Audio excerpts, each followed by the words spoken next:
Sinamahan ko si Tatay Velasco sa Barangay 174 para alamin kung kailan po marirelease yung Certification of File Action.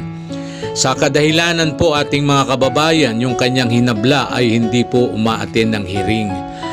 Alam niyo po ating mga kababayan, kasong ito ay yung kanilang pader na sinira ng kapitbahay at pumasok sa bakuran at hinabol ng itak yung kanyang pamangkin.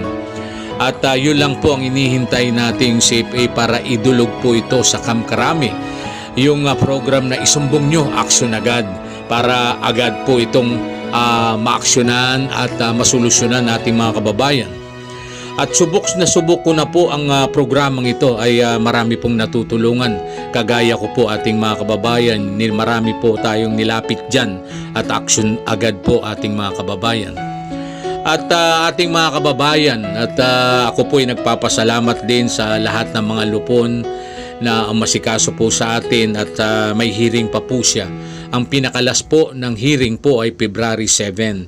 So pagkatapos po ng February 7 ating mga kababayan ay issuean po siya ng CFA para idulog na po ito para magsampa ng kaso sa korte. Sa pamamagitan po ng isumbong nyo aksyon agad ay agad pong masusolusyonan, matutulungan si Tatay Velasco sa kanyang problema.